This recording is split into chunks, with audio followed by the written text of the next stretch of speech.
attacker. Get it at their feet, so they have to volley up. I'm going to give you a heck of a practice point.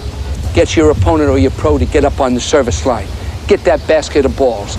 Let the server get up close to you and fire the ball. Why? You must eliminate all excess movements.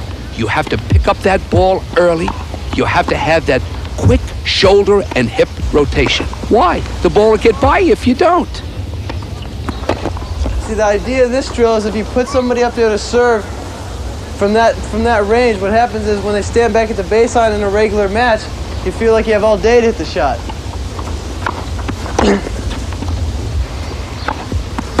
It teaches you not to waste any extra motion while you return to serve. Make it short and sweet.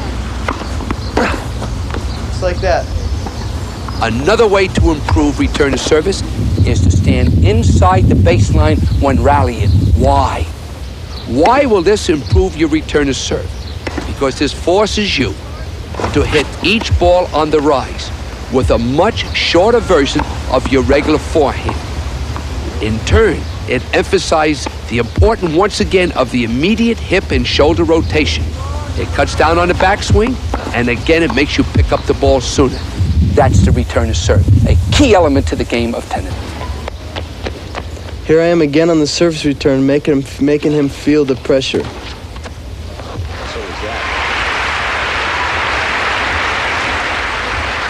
And if you look here in slow motion, you'll see exactly how I hit that shot so offensive. If you notice the hips and shoulder rotation that we've been talking about, that's where we get the power from.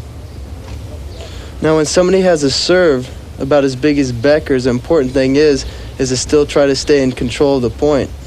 And so therefore, as you notice, I'll stand close to the baseline, ready to jump on anything he serves at me. And the first thing I do when he hits that big serve is I come forward, anticipate it, and keep that backswing short and simple. Here again, you notice my backswing. Notice how it's really short and didn't have to do much with it. Just block that serve right back, use his power to your advantage.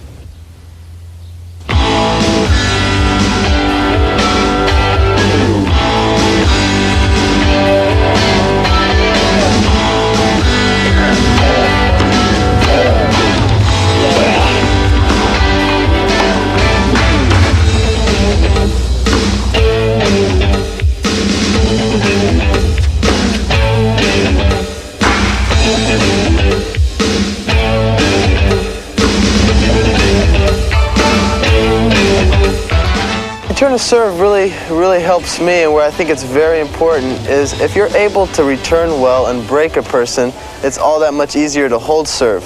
And I think that's very important. And what I try to do on a service return is I try to punish their serve so much that they try going for a bigger serve, and then they try going for a bigger serve, and pretty soon they start missing, they start getting the double faults, and it's all a step in really setting the tone for a match. And if I'm breaking a person, chances are I'm going to be holding serve just as much. The return to serve is important. You must attack the ball. I want you to get down into a good ready position. Get down. Watch the ball.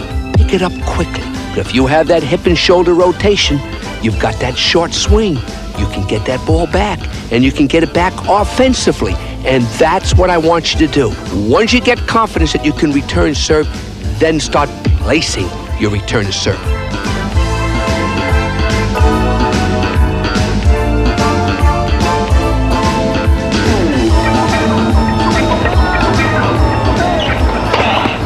The overhead. I want to give you a few important keys to remember in hitting the overhead. It's fairly similar to a serve, except you got to make position with your feet. You can run sideways, you can run to the left or to the right. You take the crossover step to start going backwards, but you have got to move. Your swing is fairly similar to the serve. You may cut down that swing to perhaps a half a swing, but it's exactly the same. You've got to have that left hand fully extended and tracking the ball to the point of contact. And you've got to go up after it.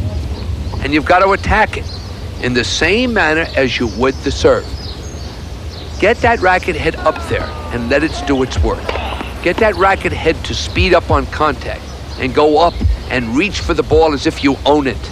And remember, if that left side is up and your head is up, you're going to be reaching up for the ball. And if the ball gets behind you a little bit, don't worry about that. speed up the racket head a little bit more and exaggerate your follow-through. If you try to guide the ball back into the court, the ball is going to go long, and even if it does go in, it has no power. So what did you gain? But on the other hand, we do not want you to muscle the ball for power. It is the timing and rhythm, and yes, relaxation that allows you to reach up with that racket head and let it do its work.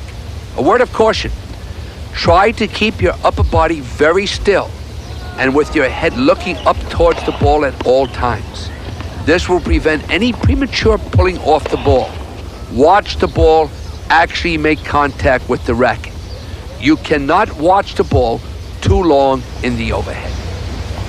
Make up your mind that you are going to learn how to hit the overhead. How do you practice this? You're going to go out there with your pro or practice partner, and they are going to feed you as many balls as they have to until you learn to hit the overhead. This positive attitude that you're going to hit it will set the stage for improvement. Your first overhead should be from a position fairly close to the net. You will quickly become confident and will then expand your area of practicing the overhead from all directions. After you can hit the shot consistently, then the next step is to go for placement through refined body position and balance, always with a positive racket head acceleration. You can do it. It's just as easy as any other stroke. It's your attitude that counts. Here you're going to see me using my big ground strokes to set up the point. I'll start working them side to side, just waiting for my opportunity to really attack. And I never try moving off that baseline. I always try coming forward to hit my shots.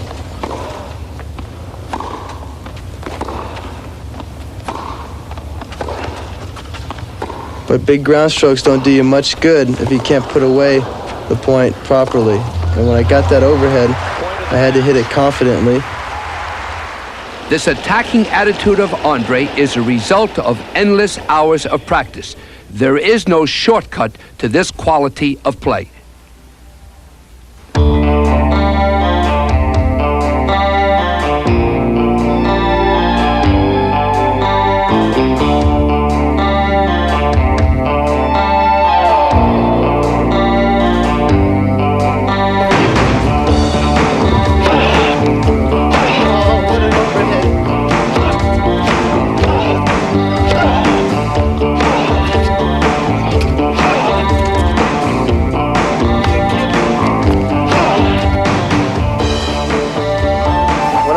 Situation on the court where actually there's a lob and I go up for it, the one thing I think about is not so much, hit it away from the person, but I think, hey, pick my spot and let them worry about guessing where I'm going to hit it. I'm not going to try to guess where they're going to run to. And so when I go for the overhead, I hit at the spot that's most easiest for me, and if they're there, they're going to be lucky to return it. The overhead. You've got to have confidence. You've got to attack the ball. Reach up for the ball. Keep your head still. Full extension like the serve. Utilize your legs. Meet the ball out in front of you. You've got to have good racket acceleration, especially when the ball gets behind you. And you've got to follow through. Play the ball, not the opponent's position.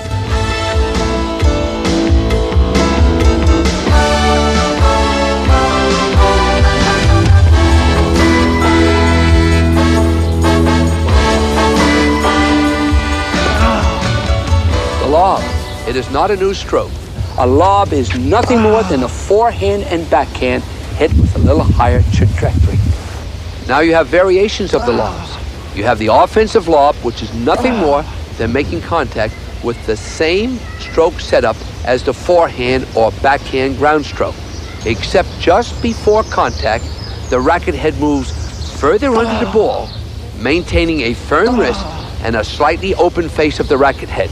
The defensive lob is similar to the offensive lob, but has a more open face, sending the ball to a much higher height over the net to gain some time in order to recover position.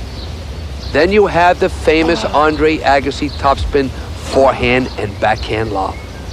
Because of Andre's semi-western grip and rapid racket acceleration with the racket head